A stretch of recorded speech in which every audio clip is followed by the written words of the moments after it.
All right. Oops. All right. Sorry, I know we're a couple minutes late. I couldn't get it to stream the game. So let's get right into tonight's story. I hope you're all ready.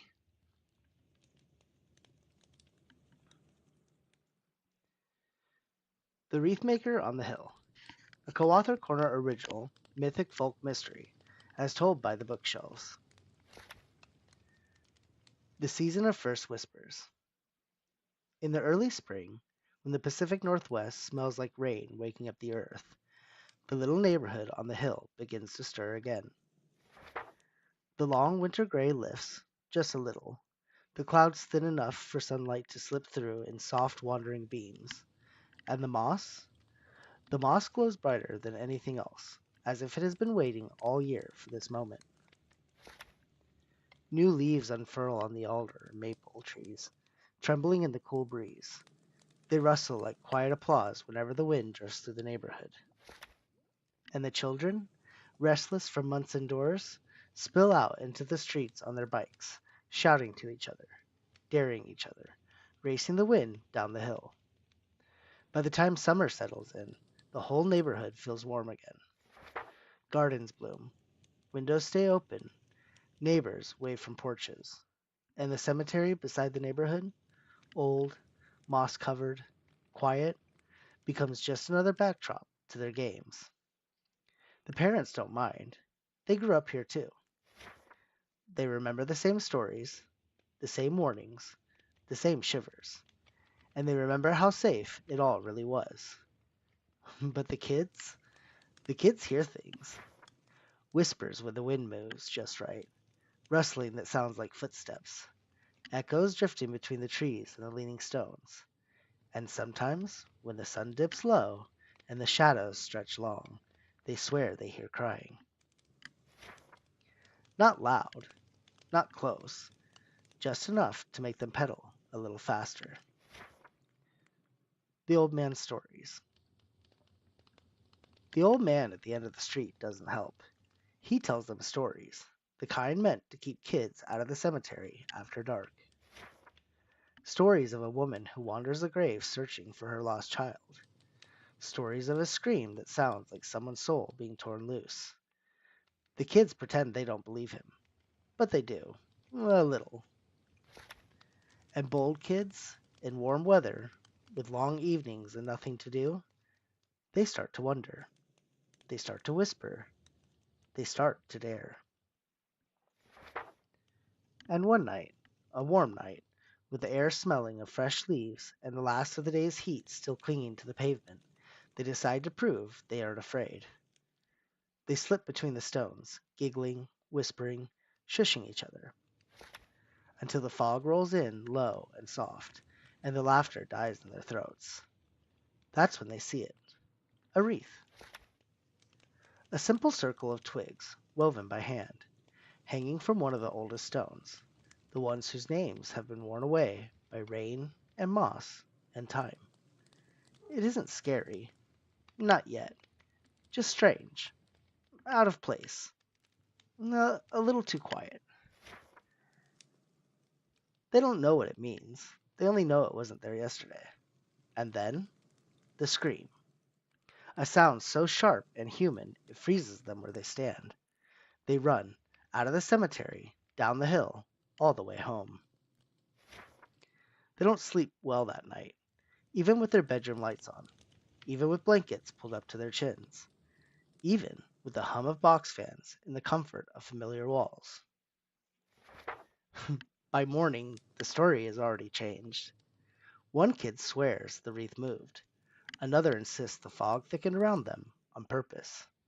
Another says they saw a shadow behind the stone, tall and thin and watching.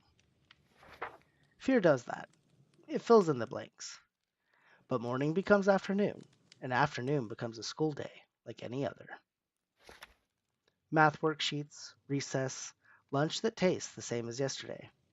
The ordinary rhythm of childhood trying its best to smooth over the night before. It almost works. Almost. When they get home, Backpacks dropped by the door, shoes kicked off in a hurry. Their parents are waiting with news. A bobcat has been spotted near the cemetery, a reminder that wild things wander close when the days are long. The parents say it casually, the way adults do when they're trying not to worry children. A warning from their parents, a strange wreath on a forgotten grave, a night they can't quite explain. The pieces click together in the way only children's minds can manage. Fast, certain, and wrong. The woman in the cemetery. The next few days stretch out strangely. The parents keep them inside, just until we know more about that bobcat. So the kids drift from house to house, controllers in hand, snacks scattered across coffee tables, the glow of video games filling the long summer afternoons. They try not to talk about the cemetery. They fail. Every so often, one of them glances toward a window, half expecting fog, or a shadow, or another wreath appearing on its own. But nothing happens. No new sightings, no strange noises, no reason to stay afraid. Just summer. Long, slow, ordinary summer. By Friday night, the parents are restless. By Saturday morning, they've had enough. Go outside. It's beautiful out. Go play. And because it's summer, because the sun is warm and the sky is clear and the air smells like cut grass and blackberry leaves, the kids finally go. They don't mean to end up near the cemetery. They just drift, the way kids do when they're bored and brave in daylight. They toss a frisbee back and forth, laughing, running, forgetting for a moment that they were ever afraid. Until one of them sees her. The walking lady. They know her. Everyone in the neighborhood does. She's the quiet woman who tends her garden, who waves from her porch, who carries a canvas bag when she walks. But they've never seen her walk here, and they've never seen her walk into the cemetery. The frisbee drops to the grass. The kids freeze. Then, without speaking, they duck behind a tall headstone peeking around the edge. She doesn't see them. She moves slowly, gently, as if she knows every stone by name. She kneels to pick up fallen twigs, not snapping them, not breaking them, just gathering them with care. The kids watch her hands. They watch her weave the twigs together. A circle, a pattern, a wreath. Their breath catches. She stands, walks to one of the oldest graves, the ones whose names have been worn away by rain and moss and time, and places the wreath on the stone with a tenderness that feels ritualistic, sacred, strange. The kids look at each other, eyes wide. The old man's stories rush back all at once. A woman wandering the graves, a lost child, a presence in the fog, a sign left on forgotten stones. And now, right in front of them, a wreath, made by her, placed by her, with intention. To a child, intention is the scariest thing of all. In that moment, the story becomes real.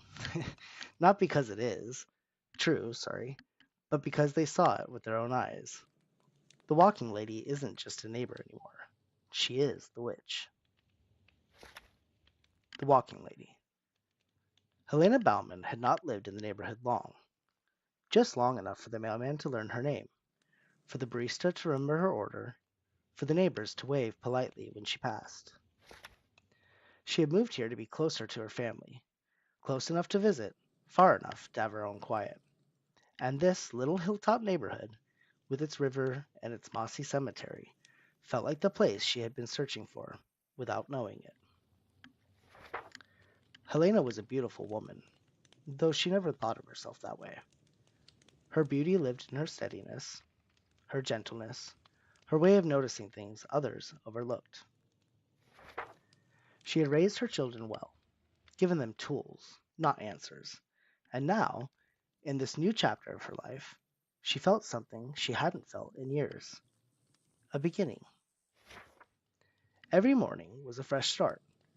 She brewed her tea and stood at the window, watching the deer move through the blackberry thickets, watching the birds hop along the fence line, watching the light shift across her garden.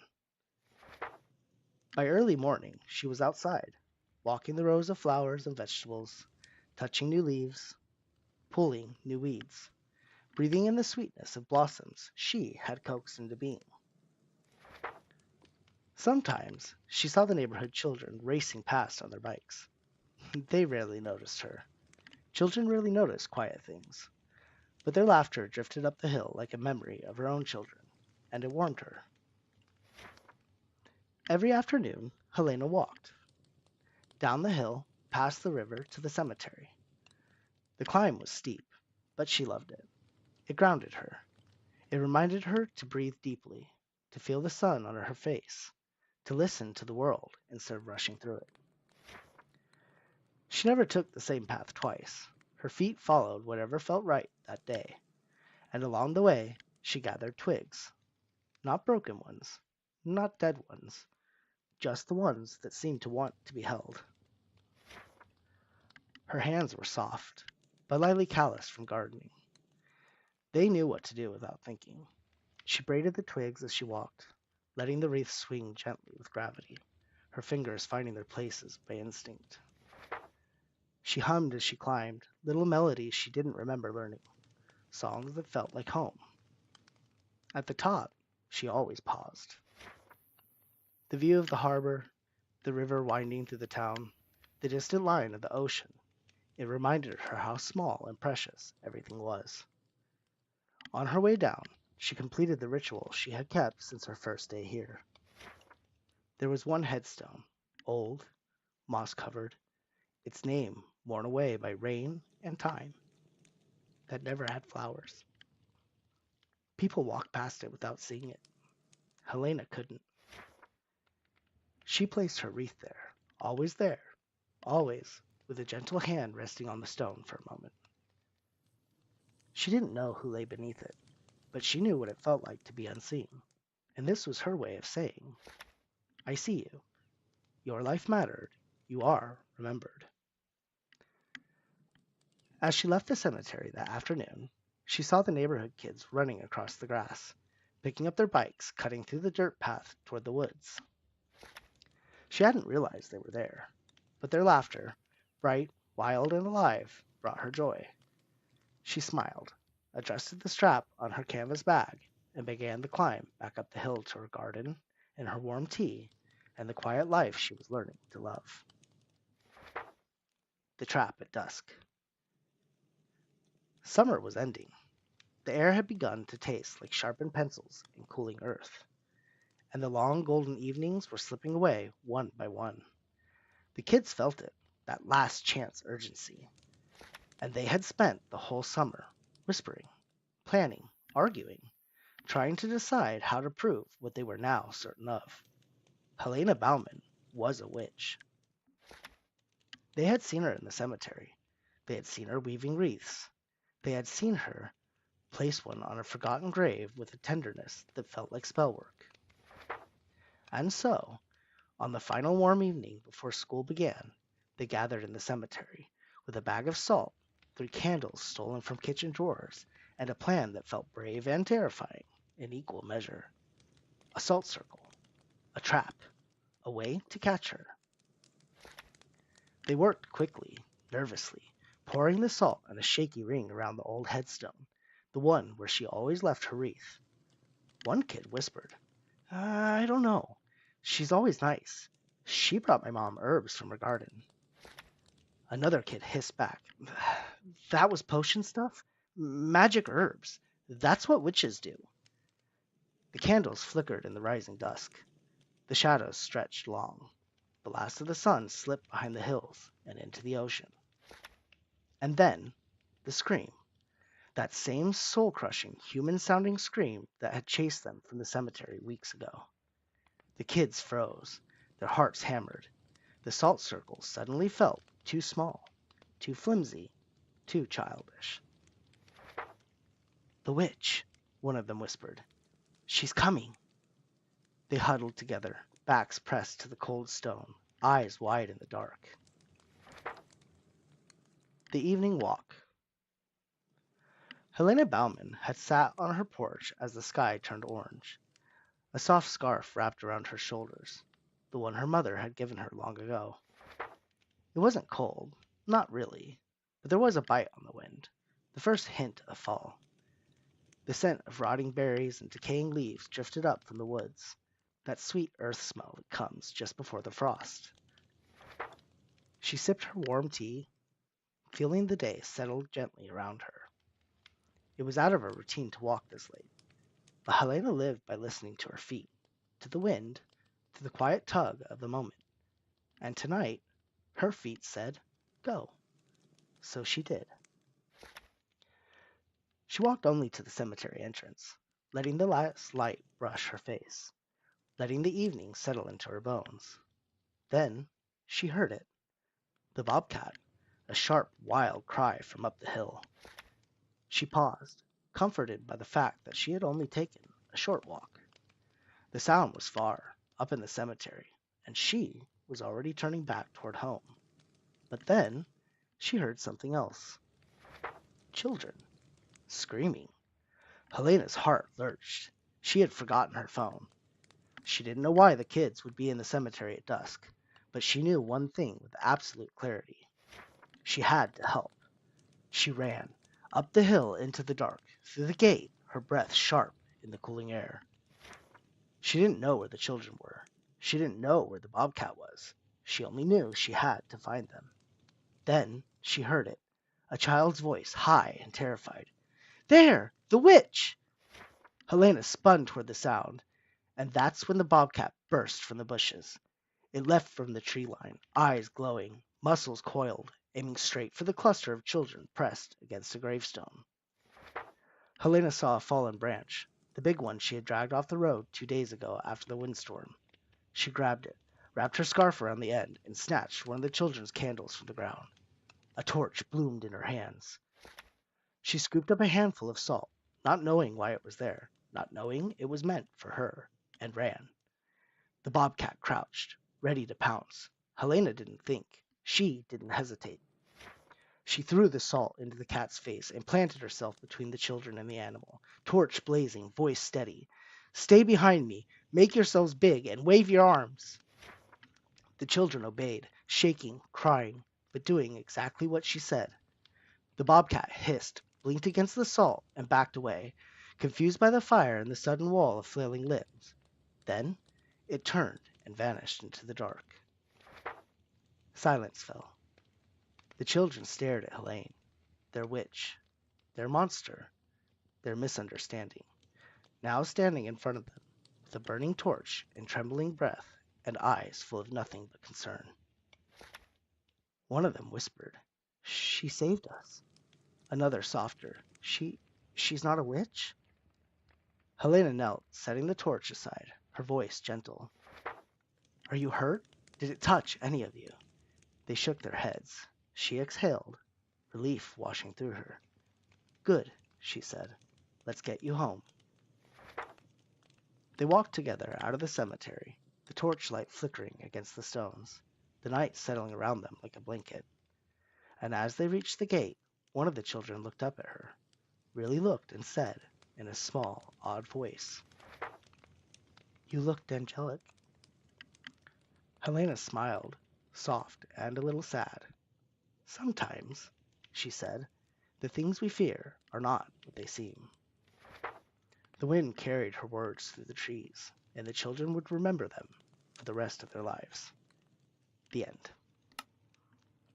Yay! I hope you guys liked it. That one was good. That was one of my favorites. Ooh, 4 viewers. Oh, I didn't even put anything in the chat. I feel so bad. I had a hard time getting started. Hello, everyone. Oops. Feel free if anybody wants to chime in the chat, say what they thought about the story, what it made them feel or think. More than welcome. Let's see if we can. We're gonna go put this book back. I loved it, says Enya. Thank you, thank you. I loved it too. This was a really fun one. This one's inspired by one of my neighbors, actually. So that was a lot of fun. And I picked. There's not really a wreath in Minecraft, so I picked a dead bush, the twigs that she picks up as the book cover. So I don't know. I hope everyone liked it. I know everyone's still kind of new to watching, so I'm not really expecting many comments yet. I will post this later, so feel free to come back and leave your comments then if you want. And I really enjoy doing this. So everyone, thank you so much for showing up. And don't forget, stay creative, stay curious, and always trust your toots. Wish I could just sign off, but now I got to figure out how. So, oh no, I closed it. Hmm. Oh, end stream. There's a button for it. Yes.